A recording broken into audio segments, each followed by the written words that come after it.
ጤና ይስጥልኝ። ዓለማችን ላይ ከ500 ሚሊዮን በላይ ሰዎች የስኳር ህመም ተጠቂዎች ናቸው። ከዚህ በተጨማሪ በየዓመቱ ከ6.5 ሚሊዮን በላይ ሰዎች ከስኳር ጋር በተያያዘ ህይወታቸውን ያጣሉ። ለመሆኑ የስኳር ህመም ምንድን ነው? ምልክቶቹስ ምንድን ናቸው? ዶክተር ቢኒያም ፍስሐ ነኝ። አብራችሁን ቆዩ። የስኳር ህመም በደማችን ውስጥ ከመጠን ያለፈ ስኳር ወይንም ግሉኮስ መከማቸት ማለት ነው። ሰውነታችን ስኳርን ከደም ወደ ሴሎች እንዲገባ ለመርዳት ኢንሱሊን የተባለ ሆርሞንን ይጠቀማል። ነገር ግን በስኳር ህመም የተጠቃ ሰውነት በቂ ኢንሱሊን አያመነጭም ወይንም ያለውን በአግባቡ አይጠቀምም። በዚህ ምክንያት በደም ውስጥ ያለው የስኳር መጠን ከፍ ይላል። በዋነኛነት ሁለት አይነት የስኳር አይነቶች አሉ። አንደኛው አይነት ወይም የመጀመሪያው አይነት የስኳር ህመም ብዙውን ጊዜ በልጆች ላይ ይከሰታል።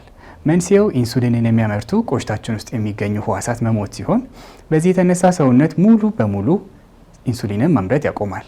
ሁለተኛው አይነት የስኳር ህመም ደግሞ አብዛኛውን ጊዜ እድሜያቸው ከ30 ዓመት በላይ በሆኑ ሰዎች ላይ የሚከሰት ሲሆን የሚከሰትበት ዋነኛው ምክንያት ለኢንሱሊን በቂ ምላሽ ሰውነታችን ማስጠት ሳይችል ሲቀር ነው።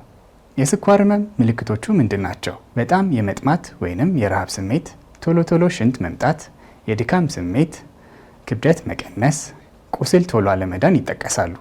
ነገር ግን አንዳንድ ጊዜ የስኳር በሽታ ምልክት ላያሳይ ይችላል። ስለዚህ በየጊዜው ምርመራ ማድረግ አስፈላጊ ይሆናል። ለስኳር ህመም ተጋላጭ የሚያደርጉ ነገሮች ከመጠን ያለፈ ውፍረት፣ የስኳር ህመም በቤተሰብ ታሪክ ውስጥ መኖር፣ የአካል ብቃት እንቅስቃሴ አለማድረግ፣ አብዝቶ አልኮሆል መጠቀም፣ ጤናማ ያልሆነ አመጋገብ ይጠቀሳሉ። ለመሆኑ የስኳር ህመም በቂ ሕክምና ካላገኘ የሚያስከትላቸው ጉዳቶች ምንድን ናቸው? የኩላሊት ህመም፣ የአይን ወይም የነርቭ ህመም፣ ስትሮክ፣ የልብ ድካም፣ ቁስል ቶሎ አለመዳን ይጠቀሳሉ።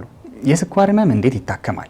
የስኳር ህመም ህክምና እንደ አይነቱ የሚለያይ ሲሆን በዋናነት የመጀመሪያው አይነት የስኳር ህመም ኢንሱሊንን በመስጠት ይታከማል። ሁለተኛው አይነት የስኳር ህመም ደግሞ በአፍ የሚወሰዱ መድኃኒቶችን በመስጠት ይታከማል። ጤናማ አመጋገብን በመመገብ እንዲሁም በቂ አካል ብቃት እንቅስቃሴ በማድረግ ራስዎን ከስኳር ህመም ይከላከሉ። ሰላም።